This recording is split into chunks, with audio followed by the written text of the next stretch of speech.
दोस्तों, क्या है संभल में नेज़ा मेले का विवाद? कहाँ है सालार मसूद गाज़ी की मज़ार? आज हम इसी राज से पर्दा उठाने वाले हैं। हमारे साथ बने रहिए और चैनल को सब्सक्राइब कर लीजिए।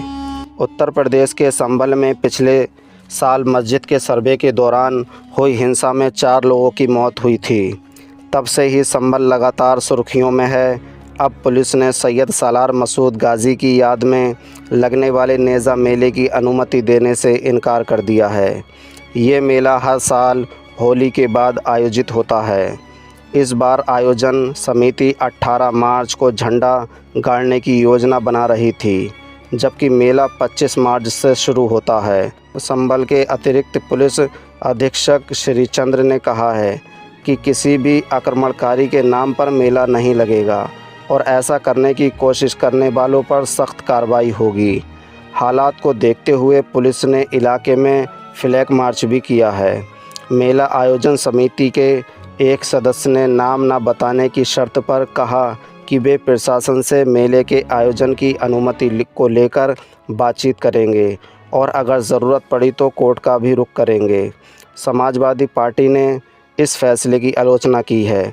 अखिलेश यादव ने कहा, हर धर्म और हर जाति के लोग नेज़ा मेले में मिलते जुलते हैं। अगर कुंभ की तारीफ़ की जा रही है तो दूसरे मेलों की क्यों नहीं की जा सकती। संभल के सदर कोतवाली के चमन सराय मोहल्ले में होली के बाद दशकों से ये मेला आयोजित होता आ रहा है। हर साल सैयद सालार मसूद गाज़ी की याद में नेज़ा मेले का आयोजन किया जाता है। पुलिस के मुताबिक आपत्ति जताने वाले पक्ष का कहना है कि सैयद सालार मसूद गाज़ी ने देश को नुकसान पहुंचाया था, इसलिए उनके नाम पर मेले का आयोजन करना, उनका महिमा मंडन करना सही नहीं है। इस आपत्ति के बीच सोमवार को नेज़ा मेला आयोजित समिति के सदस्यों ने अपर पुलिस अधीक्षक श्री चंद्र से मुलाकात की। अपर पुलिस अधीक्षक ने समिति से पूछा कि ये मेला किसके नाम पर आयोजित किया जाता है। इसके बाद श्री चंद्र ने अपने बयान में कहा, सोमनाथ मंदिर लूटने वालों के नाम पर लगने वाले मेले की अनुमति नहीं दी जा सकती। वो एक लुटेरा था और उसने सोमनाथ के मंदिर को लूटा था। अगर आप ऐसे लुटेरे की याद में मेला लगाएंगे तो आप देशद्रोही हैं। और उन्होंने कहा, इतिहास के अनुसार वो आक्रमणकारी महमूद गजनबी का सेनापति था। उसने सोमनाथ को लूटा था और देश में कत्लेआम किया था। ये इतिहास में दर्ज है। किसी भी लुटेरे की याद में यहाँ कोई आयोजन नहीं होगा। अगर किसी ने ऐसी कोशिश की तो उसके खिलाफ कार्रवाई की जाएगी।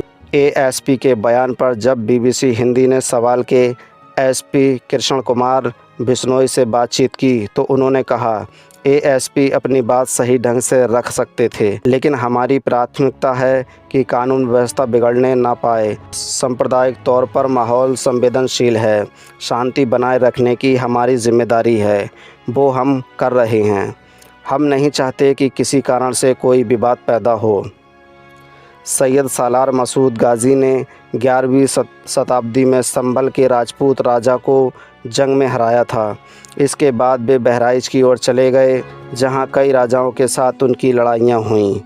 सन 1034 में सुहेलदेव के खिलाफ युद्ध के दौरान वे गंभीर रूप से घायल हो गए और उनकी मौत हो गई। उन्हें वहीं दफनाया गया जहां अब उनकी दरगाह है।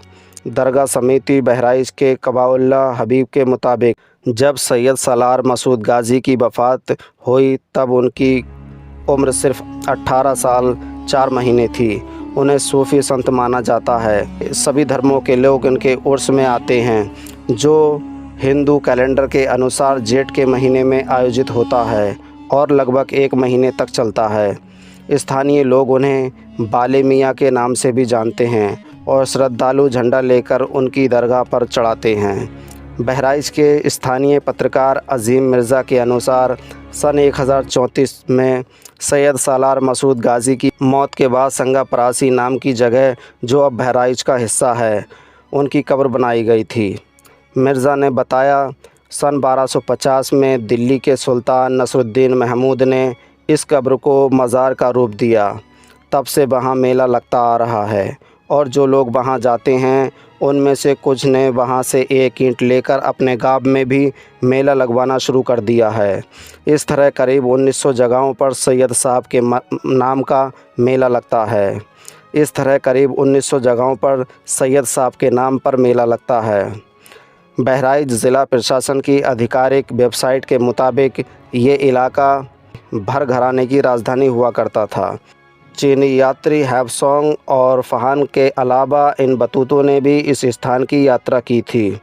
ज़िला प्रशासन के मुताबिक ये दरगाह 11वीं शताब्दी के एक सूफ़ी संत की है। इसका निर्माण फ़िरोज़ शाह तुगलक ने करवाया था। इन दोनों का वर्णन 17वीं शताब्दी में फ़ारसी भाषा में लिखी गई मीराते मसूदी नामक पुस्तक में मिलता है। ये पुस्तक सन 1620 में अब्दुर्रहमान चिश्ती ने लिखी थी, यानी गाज़ी की मृत्यु के करीब 600 साल बाद। कई इतिहासकार इस पुस्तक की प्राथमिकता पर सवाल उठा रहे हैं। इतिहासकार शहीद अमीन ने the after life of warrior set Ghazi मियाँ नाम की एक किताब लिखी है। उन्होंने लिखा है कि अब्दुर्रहमान चिश्ती ने मीराते मसूदी में जो हवाला दिया है उसका ऐतिहासिक प्रमाण नहीं है। अमीन ने BBC हिंदी से कहा कि मीराते मसूदी चिश्ती की कल्पना भी हो सकती है। इससे पहले अमीर खुसरो ने सन 1291 में अपने पत्रों में सैयद सालार मसूद गाज़ी का जिक्र किया था, जो ये दिखाता है कि चिश्ती के नाम से पहले ही गाज़ी मशहूर थे। शाहिद अमीन लिखते हैं कि गाज़ी की सेना में सैयद सालार मसूद गाज़ी की क्या भूमिका थी, इसका साफ जिक्र मीराते मसूदी में नहीं मिलता। सैयद सालार मसूद गाज़ी के नाम पर लंबे समय से राजनीति होती आ रही है। बीजेपी के अलावा उनके विरोध में सुहेलदेव को बतौर नायक बताया गया। ओम प्रकाश राजभर ने सुहेलदेव के नाम पर अपनी राजनीति पार्टी बनाई है, जबकि बीजेपी ने भी सुहेलदेव को अहमियत देना शुरू किया। गाज़ी मियाँ को हराने वाले राजा सुहेलदेव के स्मारक की आधारशिला प्रधानमंत्री नरेंद्र मोदी ने 16 फरवरी 2021 को रखी थी।